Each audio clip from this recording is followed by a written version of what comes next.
Hello and welcome back to another episode of Nick Tiffany's Movie Reviews in the podcast form. Today, we got a winner. We got a big winner in my books. Not totally surprised that I liked this movie, but I was surprised by how much I liked this movie. Because today we're talking about Blackberry, which is the Canadian biopic, which kind of follows the formation and the creation of the first BlackBerry smartphone and how it kind of took over the world and really changed the entire landscape of smartphones and the whole idea of what these devices can do for you. If you know me, you know I'm a huge Social Network fan, top to bottom, just one of the most exceptional films on every level, from directing David Fincher to the writing of Aaron Sorkin, Jesse Eisenberg, and Andrew Garfield, and Justin Timberlake. All kill it. Just incredible performances, cinematography, the soundtrack from Trent Reznor and Atticus Ross. I mean, that movie will stand the test of time and really showed the importance of Facebook, obviously, the obsession of it, and just how it took over. But how obviously on the back end, there was a lot of duplicitous behavior. There was tons of malpractice and just, also some backstabbing.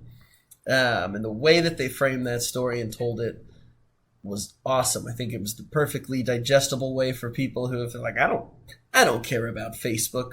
Well, it's a really interesting court drama. It's 5 different movies in one. So when I heard they were making a Blackberry movie, it was kind of like, okay, this could be interesting. I never owned a Blackberry. My grandma had a Blackberry Pearl, with the 2 keys, the 2 letters on a key, as opposed to the 3 if you had a 9 number pad, or obviously the full QWERTY keyboard that they introduced on the Blackberry. So the early 2000s, Reality in Motion was a software tech startup company, essentially, out of Canada. And what you've got is a group of guys who, kind of like what we saw in Facebook, and kind of like what we see now at Google and all these other tech companies. These guys are playing video games, they're having movie nights, they're obviously great designers and developers and all those things, but it's almost more of a fun environment than it is a work environment, if that makes some sense. And immediately this film kind of gives you an idea of, okay, these guys, they like to have fun. It doesn't seem like they're doing a ton of work, but clearly they're playing tons of online games at a time where playing online on the internet together was a feat of ingenuity itself. Whether you're using dial-up in your modems and whatnot.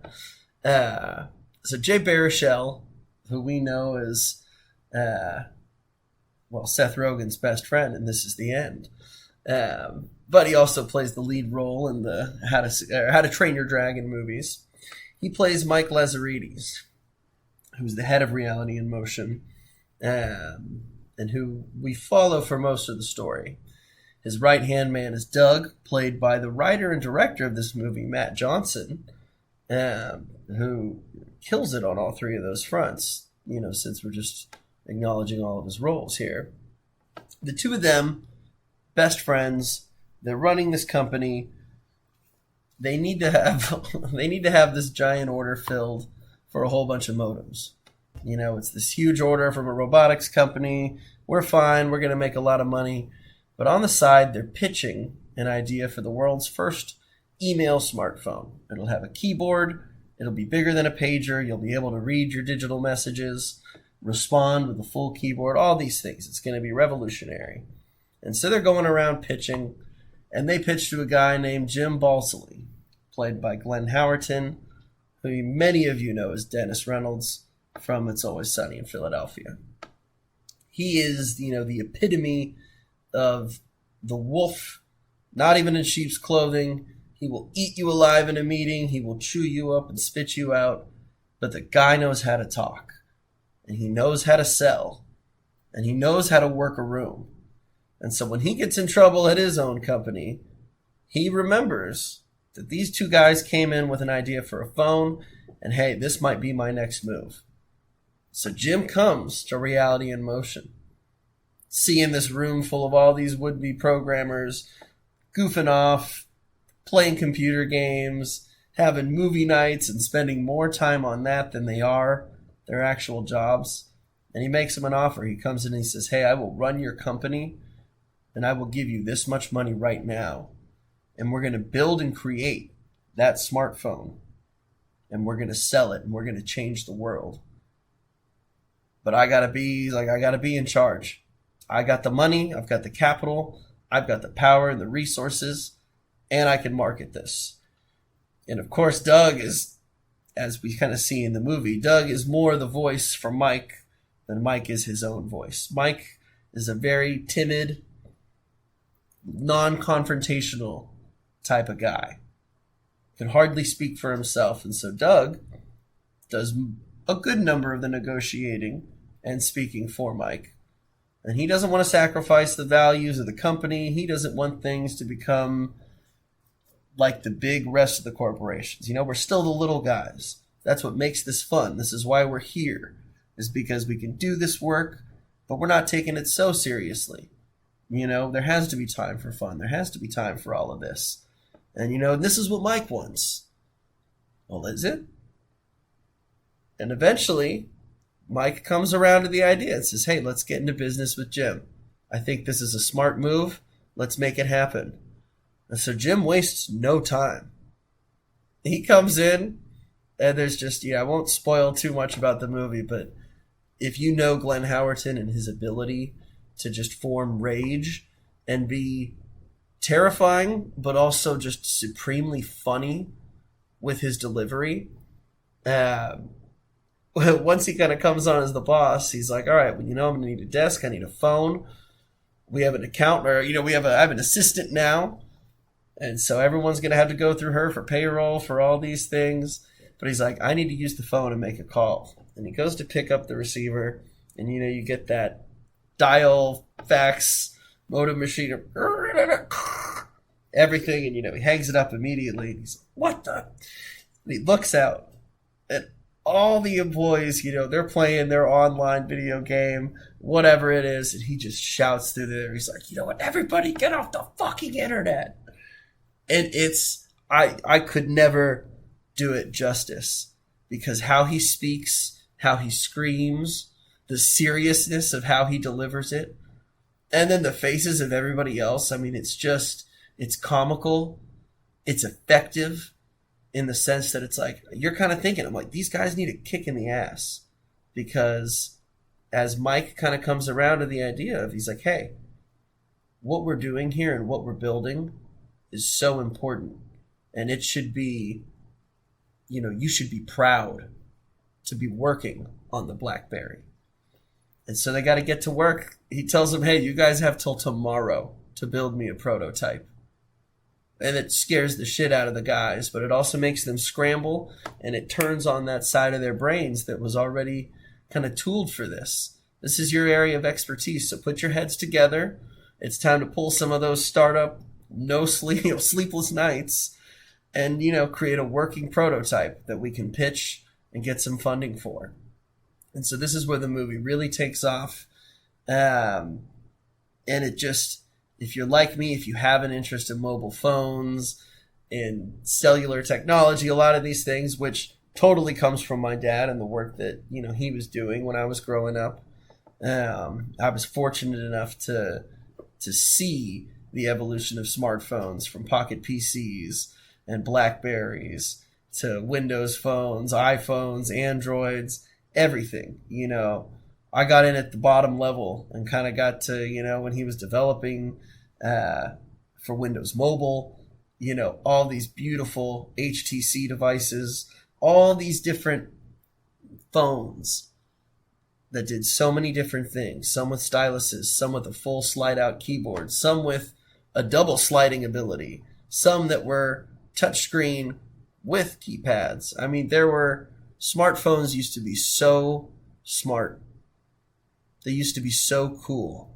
And obviously this movie addresses it at some point, but once the iPhone came around, the game changed completely.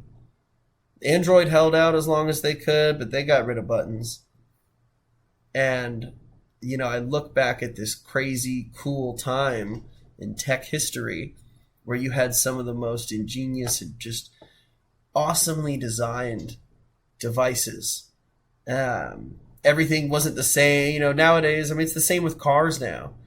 Someone comes out with a new model and you're like, no, that's just the Ford Fiesta, but you put your logo on it and you change the hood around a little bit. There's nothing new and exciting, especially in the world of tech. Now, obviously with phones, Motorola came back and they're like, what if we had a flip touchscreen? And what if we had foldable touchscreens? And so, they're trying some things, but again, it's all touchscreen based. I would kill to have a keyboard again. When the Sidekick came out for T-Mobile way back in the day, with that crazy flick that it did, that was insane. Having the little trackpad ball, all these different things. But so much of this started with Blackberry. And so watching these guys fight for the fact that, hey, we can put email, we can put messaging, we can have a full keyboard, we can do all of this. You can conduct your business from anywhere. It was revolutionary. And it did change the game. And the coolest thing in this movie to see, too, is just how they had to operate with some of these mobile networks. They operate a lot with Verizon. And so you're kind of learning the ins and outs of how you also have to sell this device.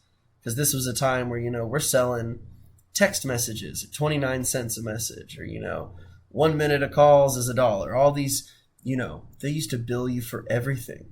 And obviously I was a child then, and so I wasn't paying for it. I wasn't totally aware, too, of how they would just nickel and dime you. But it's so interesting looking at how they had to operate and looking at the parameters they had to operate around. The fact that back then the network could only hold maybe 500,000 active devices at one time. That's the whole network. Which is just, obviously, data used to be a lot bigger then, or our ability to compress it was a lot different, because you had to have SD cards, you had to have ways to expand storage. So I don't know. They were just, I'm geeking out. I don't mean to get off topic, but this stuff to me has always been fascinating, and understanding how this tech works, what it satisfied for customers, and what it became. And the Blackberry certainly became a status symbol for elite workers, for anybody wealthy enough to own one, who was important enough to have someone to email all the time. This movie touches on so many cultural footprints that these devices left.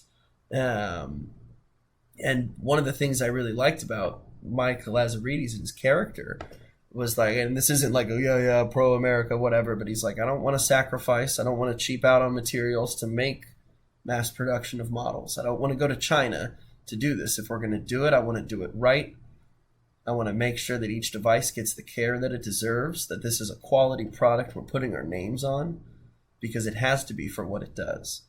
And so there's this really interesting look, too, on manufacturing and how you have to do some of this, how you have to play ball sometimes, where you sacrifice or you choose not to sacrifice.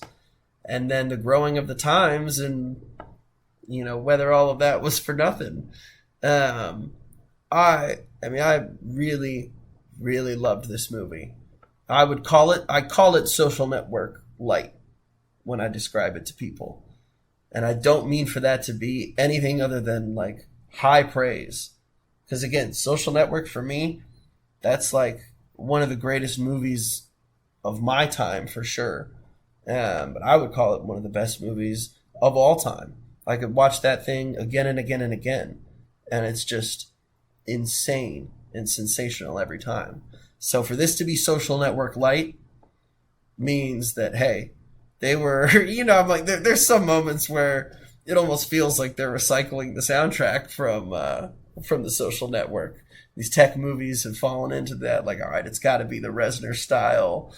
But I mean, I just had a fantastic time with this movie. Even if you're not a super phone person, I think the story and how it's told is super creative. It's really funny, and it has some really great emotional beats as well. Obviously, there is all of this mismanagement on the back end when it comes to Jim Balsilie's character. All these back deals, all these things that maybe the CEO doesn't totally know are going on, but I'm just going to keep doing because we got to grow this business one way or another. We have to figure out how to change the entire game. So I don't know. They just, unlike the last few movies I've seen, there's just so much passion and energy in this film. The momentum just continues to carry you through.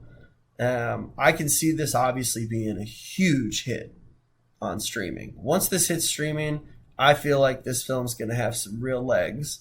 Because just like Tetris, it's a story that, I feel like all people can associate with on some level, because it's like, yeah, I played that game, or maybe I didn't play it back in the day, but I played Brick Breaker. I played all these things that were inspired by this game, and I know exactly how it works and the little frustrations and great victories people felt.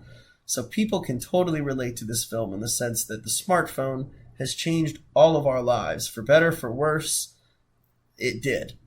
And we all have our own experiences, whether it's our first device or things that we loved or things that we know, like getting screwed over on data, or how was data this much? How are you going to charge us? The idea that you would charge for text messages to us now seems hilarious and obviously like a huge scam. It's like, what? How would you, like, it was ridiculous, the things that they used to charge for, overages, whatever. Oh, you went over your minutes or your data, so now it's still kind of insane to a degree, given the technology we have now. But I digress. Glenn Howerton just delivers a phenomenal performance in this movie. I have been waiting for him, I'm sure like many others, to kind of not leave that It's Always Sunny realm, but really put his talents to use in other projects. Because this is literally a prime example of just how versatile he can be, how hilarious he can be, but how dedicated and serious he is to this project. I thought they did a great job. Matt Johnson, I didn't know anything about him going in this. I hadn't seen any of his other movies or anything that he's written, but it certainly makes me interested to go back. And I'm certainly going to be looking forward to what he's doing next, because he was hilarious in the film. And he gives this, there's this really great balance that I just loved between, and I think it's maybe, I'm not to get too, I don't think political is the right word, but these days, there are just some people who don't want to put in the work to make a quality product or to get there. There's the, hey, I'm not going to stay one extra minute than I'm supposed to. And boundaries are great. I think if anything, younger generations or newer generations are helping carve out more workplace boundaries. But what I loved about Mike, and I think his character finally realized through the end, is we can get by doing the bare minimum. We're all smart, capable people. We're doing important work, but we're going to have a lot of fun while we're doing it. And sometimes, if you really want to change the world, if you really want to make an impact in whatever industry you're in, whatever you're doing, you have to put the work in. There's going to be sleepless nights, where you're going to work a few extra hours. And it's probably not going to be just you, though. And I think that's also important to think as well, just in terms of the bigger pictures for any work environment or whatever you're doing. But you're a team, you're a group, and so sometimes, especially in this film and these examples, you got to get your shit together, and you got to burn the midnight oil a little bit. And I don't know, maybe I'm crazy, maybe I'm insane, but sometimes those moments, as stressful as they could be, as much as you're like, oh, I'd much rather be at home, maybe, whatever. I'm like, you're there suffering collectively, but you're also doing something that's actually really enjoyable too. There's something about like, you know what, whatever. We're here. It's midnight. We're still grinding away. This is crazy. This is wild. But you know what? It's also kind of fun. Or we're also doing something that clearly we're all passionate about because we're in this field and we've done as much as we already have. And so I really like the way that they frame that in this movie. And just this idea of like, yeah, we know you're capable. We know you're all smart. We want you to have a good time, but we need you to work. And we need you to put the head down and just get after it. And we can have fun when we're done. But right now, it is all hands on deck. They needed structure. They needed something to ground them and to kind of wake them up a little bit. And so I'm all for that. I think there's a good way to do that, and I think this movie does it well. I won't stop singing this movie's praises all year. I think this is going to be, for me at least, one of these it's already my sleeper hit of the year. It's only been out a week, but I'm going to bang this drum. I'm going to bang the Blackberry drum all year. Because this is it was just fun. It was entertaining, and it's got all sorts of different genres built into one here. It really was like the best way to start my day at the movies. I did 2 movies after it. I didn't think either of them were going to be better, and they weren't. But I left this movie and was immediately like, okay, I got to tell someone about this. I was like, Dad, you got to go see this movie for sure. Because you and all your buddies who you worked with while this stuff was going on, I'm like, you guys are going to love this. And he did love it, But I know we're biased, but truly, I cannot say enough great things about this movie. Go see it if it's still in theaters. If it's not, when this comes on streaming, I'm sharing this review again. I'm going to blast it out because I think people got to see this movie. It's great. And it's going to kill at home. It's going to be awesome. So Blackberry, Matt Johnson, Jay Baruchel, Glenn Howerton, go see it. This movie affects you more than you realize. This history behind it all. Thanks again for listening in, guys. I know this one is a little bit longer than some of them usually are, but I'm just glad. At least for me, I'm glad that I got to see one of my first favorite films, I think, of the year. Now that we're into May, almost into June, we're almost to our halfway mark. And there's only been a handful of films that I would really push on you guys or push as far as the best of the best so far. But Blackberry's there. It's got to be there. So stay tuned next time, because now I'm happy to announce we've got some Seattle International Film Festival coverage coming up. From opening night gala, past lives, to Steph Curry documentaries and Star Wars docs and everything in between. Lesbian werewolves, we're going to have it all. So stay tuned for some special Seattle Film Festival coverage, and we'll see you next time.